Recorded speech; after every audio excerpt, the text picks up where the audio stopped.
네, 안녕하십니까. 저는 오늘 여러분들에게 어떤 형제와 목사에 대한 이야기를 들려드리려고 합니다.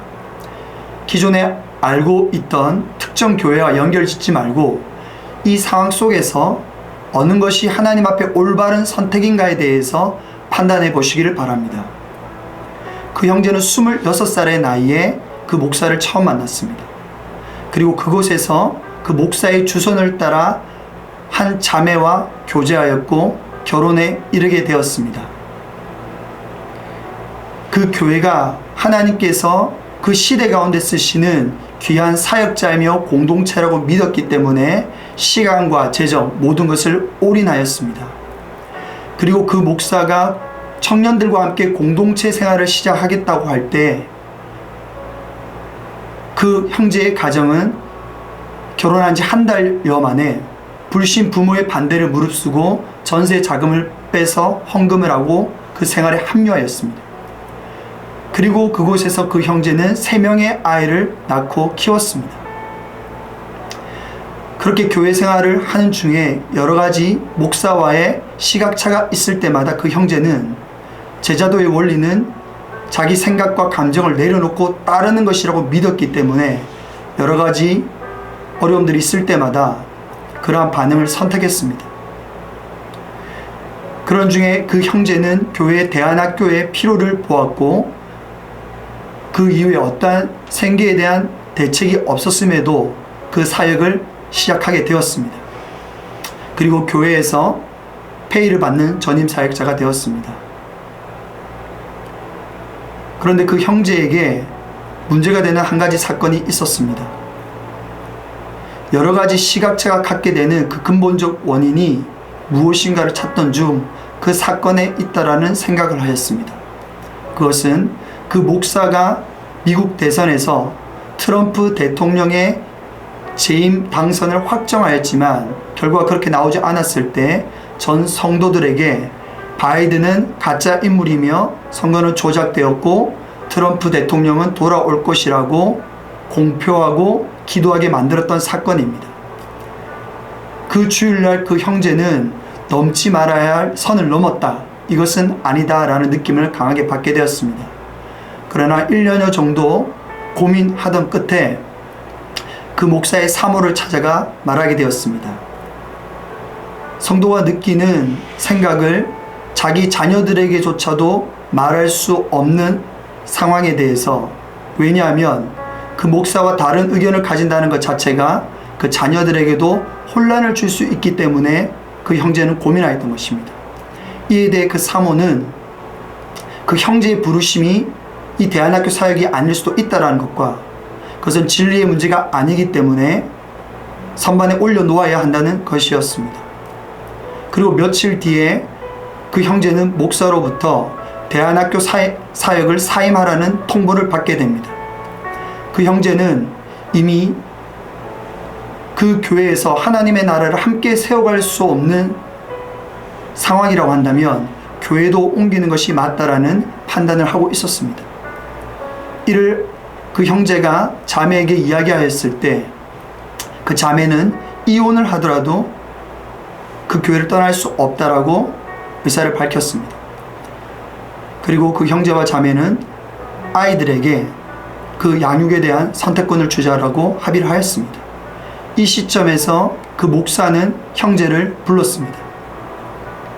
그리고 장시간의 대화를 통해서 그 목사는 마지막으로 이런 말을 하였습니다.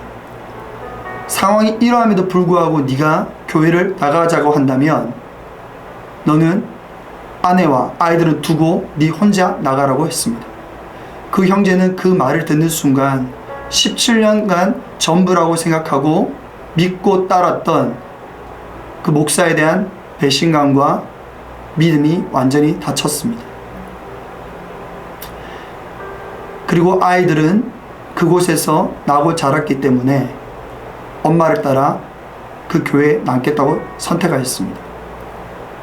그 형제는 2022년 1월 1일부로 혼자 가정과 별거되어 일주일에 한 번 정도 아이들을 만나며 생활하고 있습니다.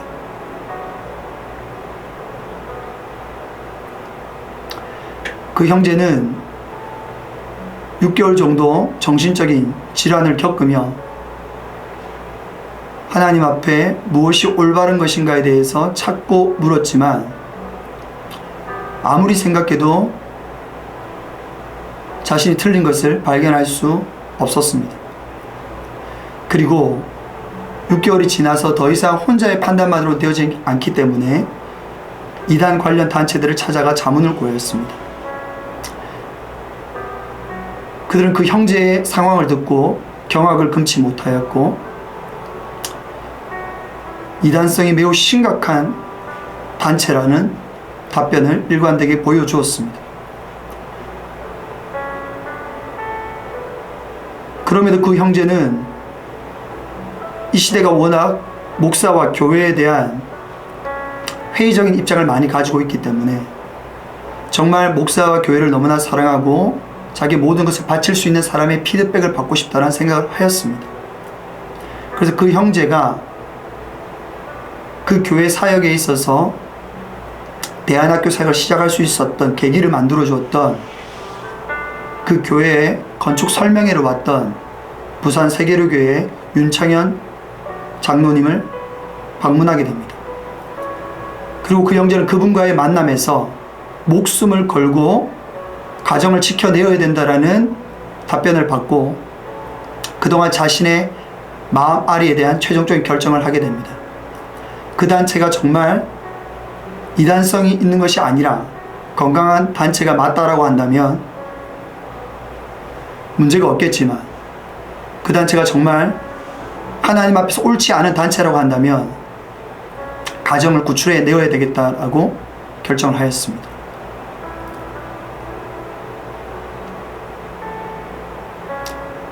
그리고 1년의 시간이 거의 다 지나가고 있습니다. 자, 이런 상황에 대해서 만약 여러분들이 이 사건의 당사자라고 한다면, 여러분의 가정이 이러한 일을 겪고 있다면 여러분들은 그 목사와 그 교회 공동체에 대해서 어떠한 판단을 하시겠습니까? 저는 방금 말씀드린 사건과 100% 동일한 사건을 대구 수촌동에 있는 제자들의 교회 김종학 목사로부터 겪게 되었습니다. 저의 책임은 저의 세 자녀를 그곳에서 낳고 키웠다라는 것입니다. 저의 책임은 이제 그 시간이 얼마나 걸리든지 간에 자녀들이 올바른 선택을 할 수 있도록 보여주어야 한다는 것입니다. 그 이유는 지금 신천지의 2세들이 태어나서 신천지만이 이 시대의 참 교회라고 믿고 교주 이만희가 이 시대에 하나님께서 보내신 진정한 종이라고 믿는 것과 다를 바가 없다라는 생각이 들었습니다.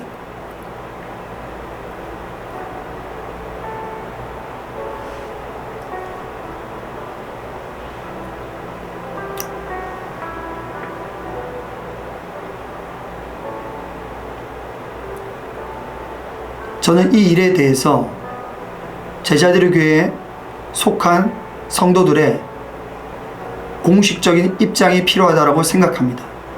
필요하다면 제3자의 입회하에 공개적인 토론이 필요하다고 생각합니다. 그래서 우리들의 신앙이 사회로부터 개독교라는 비난을 받고 이러한 반사회적인, 비윤리적인, 비성경적인, 반헌법적인 사건을 보면서 사람들이 하나님의 이름을 욕하지 않도록 우리가 반응해 줘야 될 책임이 있다라고 생각합니다. 개인적인 사적인 대화는 경론으로, 논쟁으로, 감정 싸움이 될 수 있기 때문에 그런 부분들은 어렵겠지만 최대한 절제하고 여러분의 공적인 입장 표명이 이루어지기를 바라겠습니다. 이상입니다.